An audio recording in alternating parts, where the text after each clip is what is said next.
हरे कृष्णा। आज से शुरू हो रहा है कार्तिक मास। कार्तिक मास को दामोदर मास भी बोलते हैं। तो कार्तिक मास के बारे में बहुत सारी जिज्ञासाएं होती हैं भक्तों में। आज हम उन सभी जिज्ञासाओं को शांत करेंगे। तो ये कार्तिक मास 30 दिन तक चलेगा। भक्तों के लिए ये उत्सव है। 30 दिन जैसे त्योहार होता है ना, हम एक दिन मनाते हैं, हम 30 दिन त्योहार मनाते हैं।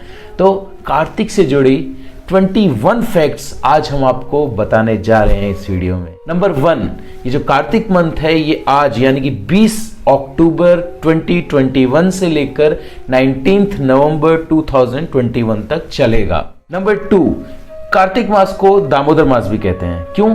क्योंकि दाम यानी कि रस्सी और उदर यानी कि पेट। तो इसी महीने में यशोदा मैया ने भगवान कृष्ण को रस्सी से बांधा था। उनके पेट में रस्सी बांधी और उखल से बांधा था।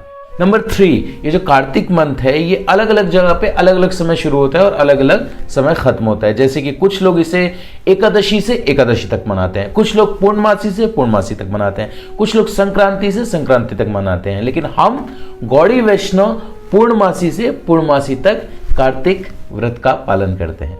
नंबर 4, आज से ही शरद ऋतु भी शुरू होती है यानी कि ठंड। तो आज से भगवान को जो हम पंखा दिखाते हैं, पंखा करते हैं, आज से हम पंखा करना भगवान को बंद कर देते हैं। नंबर 5, आज शरद पूर्णिमा के दिन ही भगवान ने महारास की लीला की थी। तो प्रारंभिक अवस्था में हम इस रास लीला को नहीं समझ सकते हैं। क्यों? क्योंकि हमारे अंदर भी काम भावना बहुत है और हम भगवान को भी भगवान नहीं मानते हैं, राइट। तो 10th कैंटो, मतलब भागवतम में टोटल 12 कैंटोज हैं, ठीक है, जिसमें से 10th कैंटो जो है वो भगवान का हृदय है और उसके अंदर भी 29th से लेके 34th जो चैप्टर है वो भगवान का प्राण है। इन खासकर 5 जो चैप्टर्स हैं इनकी चर्चा हम नहीं करते हैं प्रारंभिक अवस्था में। क्यों नहीं करते? क्योंकि अगर आपने भगवान को भगवान नहीं माना और आपने ये 5 चैप्टर पढ़ लिए तो आपकी काम वासना जो है बढ़ जाएगी। और अगर आपने भगवान को भगवान मान लिया है, आपने 9th कैंटो तक बहुत ही अच्छे से समझा है, बहुत ही अच्छे से पढ़ा है, भगवान को as it is supreme lord accept कर लिया है, तो अगर आप ये 5 चैप्टर पढ़ेंगे तो आपकी काम वासना बिल्कुल समाप्त हो जाएगी। नंबर 6, भगवान श्री कृष्ण उस समय 8 वर्ष के थे जब भगवान ने ये रास नृत्य किया था। तो कामदेव जो था उसने कहा कि मैं भगवान को गिरा दूंगा। अरे हम मुझसे कामदेव से कौन बच पाया है? तो भगवान ने कहा अच्छा ठीक है, तुम महारास के दिन आना। मतलब कि भगवान ने बुलाया भी रास लीला के दिन, जिस दिन भगवान को रास नृत्य करना था। चाहते तो भगवान किसी भी दिन बुला सकते थे, लेकिन भगवान ने बोला कि इतना मतलब इसके अंदर घमंड है तो उस दिन आ। तो बुलाया।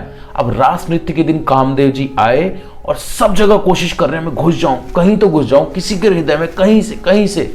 अंत में भागकर वो चले गए। तो भगवान, इसलिए भगवान को क्या बोला जाता है? मदन मोहन। मतलब कि जो काम को भी मोहित कर ले वो है हमारे भगवान मदन मोहन यानी भगवान कृष्ण। नंबर 7, आज के दिन जो चंद्रमा होता है वो लाल रंग का होता है और उसकी किरणें जिस पर भी पड़ती है उस व्यक्ति को निरोगी बना देता है। नंबर 8, आज के दिन कहते हैं कि आसमान से अमृत की वर्षा होती है।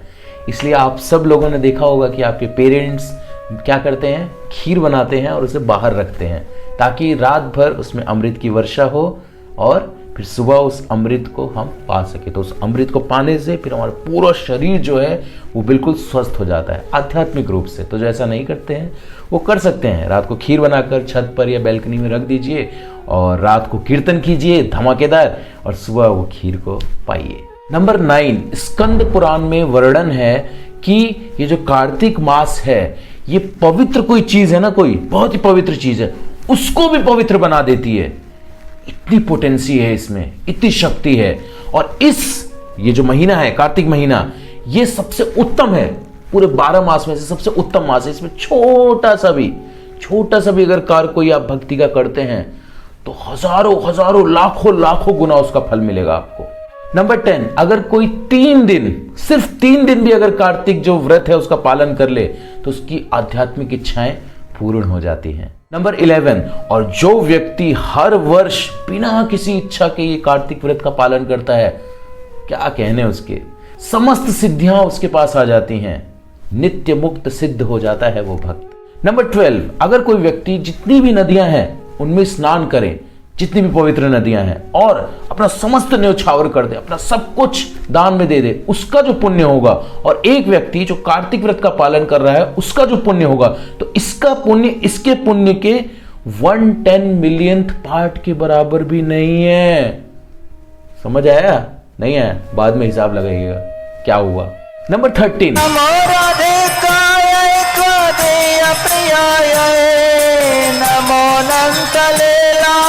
देवाय तुभ्यं।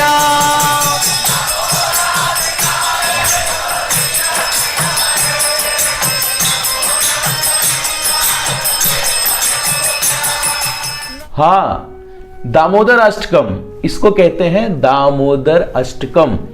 इसका हर रोज पाठ करना है हमें कार्तिक में, बहुत लाभ होता है। नंबर 14, कई लोग ये प्रश्न करते हैं कि कार्तिक में हम व्रत करेंगे, क्या व्रत करें, ये करें वो करें। ऊर्ज व्रत का एक नियम है कि ऊर्ज व्रत किया जाए कार्तिक में। तो एक बार एक भक्त ने पूछा इससे, his divine grace Shri Bhaktivedanta Swami Srila Prabhupada ji से, प्रभुपाद ये ऊर्ज व्रत क्या होता है, क्या ये मैं कर सकता हूं? प्रभुपाद जी ने कहा ऊर्ज व्रत, ओके, ऊर्ज व्रत means don't eat, don't sleep, chant 24 hours in a day. मतलब कि 30 दिन तक आपको लगातार नाम जप करना है बिना कुछ खाए और बिना सोए।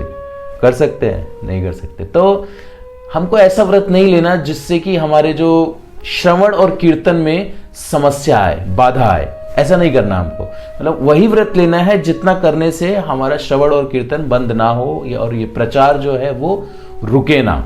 ओके, ऐसा नहीं है कि हमने व्रत ले लिया और दिन भर जी मैं कुछ नहीं करूंगा, बेड पे पड़े हुए हैं, ये कर दो, नहीं करूंगा, मैं प्रचार करने नहीं जाऊंगा, मैं बुक डिस्ट्रीब्यूशन करने नहीं जाऊंगा, मैंने व्रत रखा है, मैं निर्जला हूं, मैं नहीं कर सकता, मैं सिर्फ एक टाइम खाता हूं, मैं नहीं कर सकता। तो ऐसे व्रत का कोई फायदा नहीं है। आपको पता है गोलोक धाम में कोई उपवास नहीं करता। क्यों?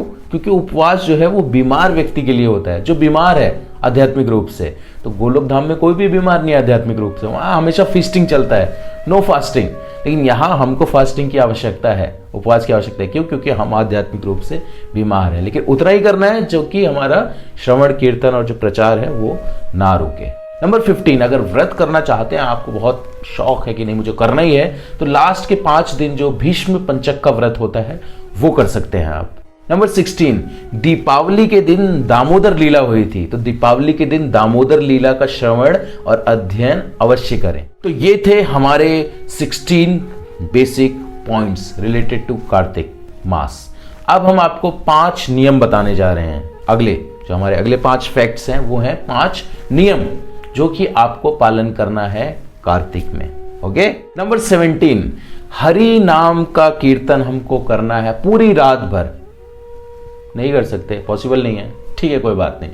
महीने में एक दिन, कार्तिक 30 दिन का है, 30 दिन में से एक दिन पूरी रात हरिनाम का कीर्तन अवश्य करें। नंबर 18, ब्रह्म मुहूर्त में स्नान करना चाहिए। नंबर 19, तुलसी महारानी की सेवा करें अधिक से अधिक। नंबर 20, कोई भी जो आपने व्रत लिया है, जैसे हमको छोड़ते हैं ना एक चीज, जैसे उड़द का दाल बेसिकली हम नहीं खाते इस महीने में, तो जब हम उसका उद्यापन करें, मतलब जब कार्तिक खत्म हो जाए, तो पहले वैष्णवों को बुलाइए घर में, भगवान को भोग लगाइए, वो चीज जो आपने बनाया है, जो छोड़ा था आपने, उसका भोग लगा के फिर पहले वैष्णवों को खिलाइए, उसके बाद फिर आप उसको ग्रहण करिए, मतलब कि उद्यापन की विधि के अनुसार। Number 21 and the most important point जो हमें करना है कार्तिक में, क्या करना है? भगवान को दीपदान करना है, दिया दिखाना है भगवान को।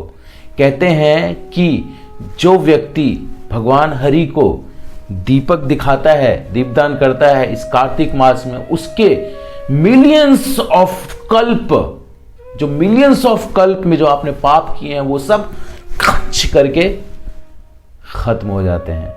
मिलियंस ऑफ कल्प खत्म हो जाते हैं केवल भगवान को दीपदान करने से। तो ये बहुत जरूरी है, जरूर करें। तो कैसे करना है दीपदान? हमको मिट्टी के दिए में, ठीक है, मिट्टी का दिया लाइए। सपोज आप अपने लिए 30 दिए ला सकते हैं 30 दिन के लिए, ठीक है, और फैमिली मेंबर है तो उनके लिए भी, ठीक है। तो 30 दिए आपको लेकर आने हैं अपने लिए। अगर आप एक टाइम कर रहे हैं शाम को, सुबह भी कर रहे हैं तो 60 हो गए, ठीक है। सुबह अगर ना हो तो कोई बात नहीं, शाम को जरूर करें, ठीक है। तो करना क्या है? हमको दिया लेना है मिट्टी का, तिल का तेल या घी वो यूज करना है। तो ऐसे हमको दीपदान करना है, ठीक है। और उसके बाद फिर आप तुलसी महारानी को दिखा सकते हैं और वहां पर अपना दिया रख सकते हैं। तो हम भगवान से प्रार्थना करते हैं कि जिस प्रकार नल कुबेर और मणिग्रीव को भगवान की कृपा प्राप्त हुई थी, वैसे ही हमको भी इस कार्तिक मास में भगवान की कृपा प्राप्त हो। कार्तिक मास की जय। जगत गुरु श्रील प्रभुपाद की जय। हरे कृष्णा। आपके जो भी पर्सनल क्वेश्चंस हैं आप इंस्टाग्राम पर पूछ सकते हैं, जो कि आप यहां पर जनरल कमेंट बॉक्स में नहीं पूछ सकते। तो इंस्टाग्राम की आईडी हमने दे दी है स्क्रीन पर और डिस्क्रिप्शन में भी है।